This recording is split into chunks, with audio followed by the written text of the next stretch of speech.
participações do público. Quem quiser se inscrever para os debates, por favor, manifestar-se aos organizadores. Então, tendo esclarecidas as regras, passamos à exposição. Passo a palavra à doutora Débora Diniz para a sua exposição, a exposição da convidada de 20 minutos. A palavra com a doutora Débora Diniz.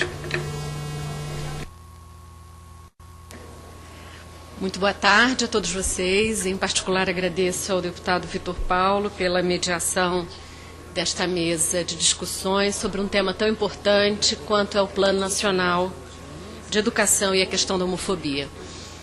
Em particular, eu gostaria de agradecer o convite do Tony e da Irina, que é parte das questões que hoje eu discuto com vocês, foram anteriormente discutidas com eles. A minha apresentação, ela tenta responder e discutir duas teses, essencialmente dois conceitos, que eu acho que depois vão ser explorados pelos outros participantes. O primeiro é o que é homofobia e como ela viola a igualdade na escola. E o segundo, por que devemos falar em homofobia e não em bullying nas escolas. Então, eu passo para a minha primeira pergunta, que é o que é homofobia? Homofobia é uma prática discriminatória que falsamente pressupõe a superioridade da heterossexualidade a outros regimes e práticas sexuais. Homofobia e heteronormatividade em alguns momentos se confundem, mas não são conceitos idênticos. A heteronormatividade é essa hegemonia da heterossexualidade à vida social. E homofobia são expressões de violência, de injúria e de opressão. Então, a homofobia ela se expressa pela violência, pela injúria, pela opressão, e se nós quisermos um conceito único, pela discriminação. Então, nós falamos em vítimas da homofobia. E eu queria demarcar esse fundo de violência que há por trás do que chamamos de homofobia. A homofobia sempre deixa marcas, sejam feridas no corpo, no cadáver ou barreiras de reconhecimento. Há um vocabulário de conflito armado que a mim sempre me surpreende quando falamos em homofobia e cada vez mais em vocabulário apropriado pelos movimentos LGBT. Falamos em ataques homofóbicos, em crimes homofóbicos, em luta pela igualdade, em desaparecimento de pessoas. Sim, ao mesmo tempo em que é um vocabulário político de denúncia, nós precisamos estranhar esse vocabulário no âmbito da ação política.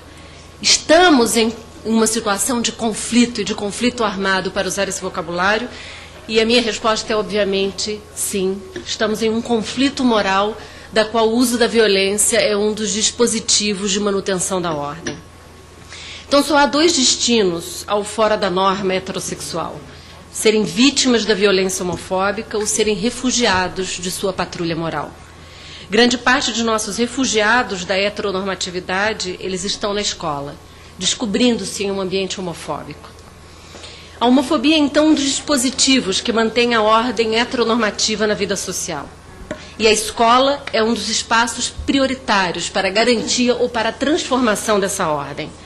É lá que se promovem os valores compartilhados pela cidadania. A homofobia viola a igualdade, impede o reconhecimento, autoriza práticas de violações de direitos humanos.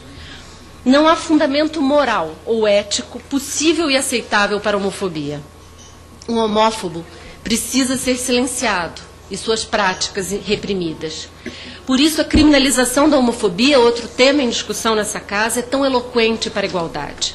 O que me parece um paradoxo para quem acredita na educação como um dos principais sistemas de promoção da igualdade. E aqui eu quero ser clara: não há sistema de crença que legitime a homofobia. Por isso não há como se apelar à expressão religiosa para o discurso homofóbico como uma expressão da liberdade de crença. Religião não autoriza ou legitima o discurso do ódio. E menos ainda nas escolas, onde o ensino religioso é ainda pouco regulamentado pelo MEC. Essa afirmação simples traz consequências imediatas para as práticas de convivência e pedagógicas nas escolas. Professoras, pedagogias e convivências devem se subordinar à igualdade sexual como um valor. Os livros, e aqui mesmo os livros de religião, não regulamentados pelo MEC, devem reconhecer a igualdade em matéria sexual e afugentar expressões homofóbicas de seus textos e vozes. E aqui chegamos no outro lado de um esforço da criminalização da homofobia e que toca diretamente o tema da nossa conversa de hoje, que é educação e escola.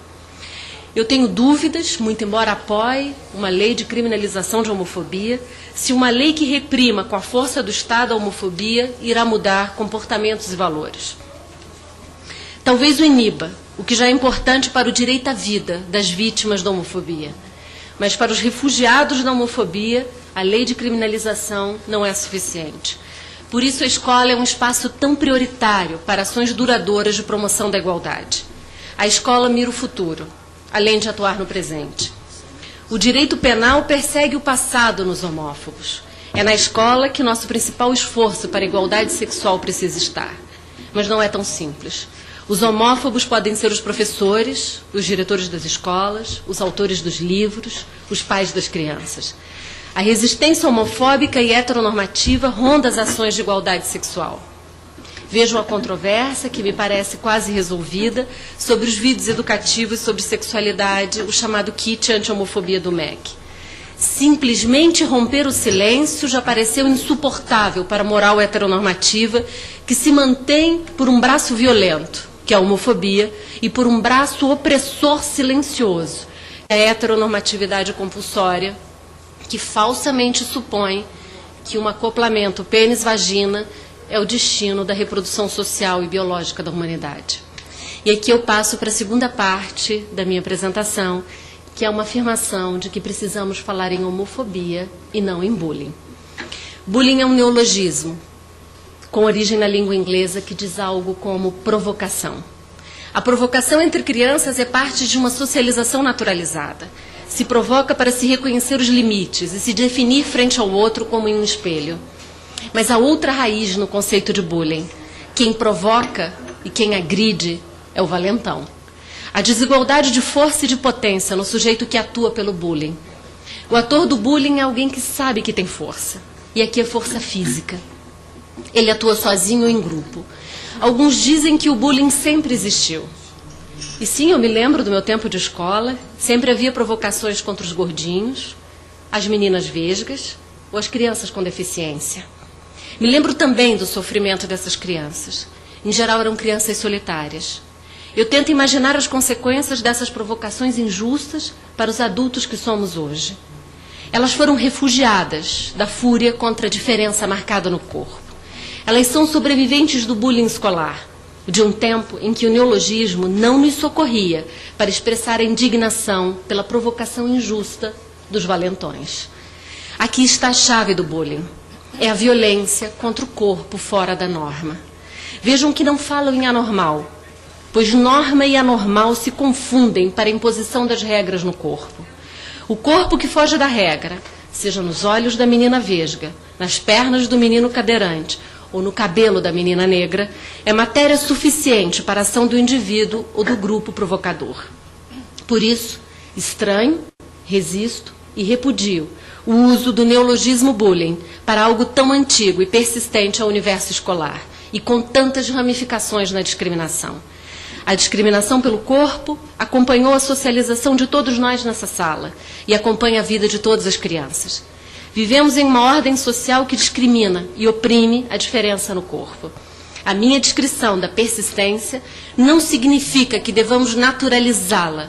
Ao contrário, é uma prática perversa, injusta e imoral. Precisamos falar dela e rompê-la exemplarmente. Mas houve algo de novo para precisarmos de um neologismo para falar de novos acontecimentos. A novidade é que passamos a falar de sexualidade na infância, falar de sexualidade na adolescência, e sexualidade passou a estar na agenda política e educacional. Crianças e adolescentes têm sexo e têm gênero. Bullying nada mais é do que um neologismo puritano e burguês, um vocábulo heteronormativo para falar da provocação, da discriminação aos fora da norma heterossexual. Quem são as vítimas do bullying mediatizadas nos últimos tempos? E eu sugiro que vocês olhem os jornais dos últimos meses e venham ver quem é o personagem do bullying. É o menino que se transveste, A menina que gosta de outras meninas, o transexual que não sabe que banheiro usar na escola. Com raras exceções de uma política inclusiva à violência corporal, raramente ouvi falar em bullying contra as crianças obesas ou com impedimentos corporais. Quando os gordinhos aparecem, são como o apêndice da diversidade do bullying. O alvo são os fora da norma heterossexual. Quando o tema é cor da pele, não falamos em bullying. Temos um nome para o bullying com fundamento na cor da pele. E esse nome se chama racismo. Por isso sugiro manter a mesma potência no campo sexual na educação. O bullying sexual tem um nome e se chama homofobia.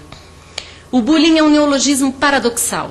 Ao mesmo tempo potente, pois nos permitiu entrar na escola e descrever algo silencioso, a homofobia nas práticas de provocação entre crianças ou entre professores e crianças, mas ela também esconde seu próprio fundamento na sexualidade.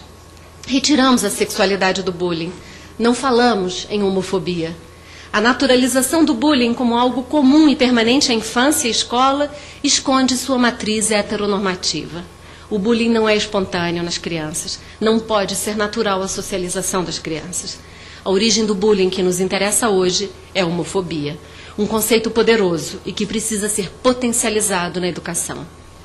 O neologismo bullying é palatável às escolas, às famílias, à moral heterossexual. Não falamos em crianças e adolescentes e suas práticas sexuais fora da norma. Falamos em provocações e protegidas por um neologismo que a distância linguística não nos provoca no coração. Sentimos diferentemente, como se fosse falsamente um novo fenômeno. E não é. A homofobia está na escola, assim como na Avenida Paulista. O bullying na escola é uma expressão primária e permanente da homofobia em nossa vida social. Por isso, minha principal recomendação política a esta audiência, a este seminário, é que reconheçamos a força política do conceito de homofobia. Não vamos falar em bullying, mas de crianças e adolescentes, refugiados pela fúria homofóbica, as quais precisamos proteger para que não se transformem em vítimas de homofobia no futuro ou ainda no tempo da escola. Muito obrigada.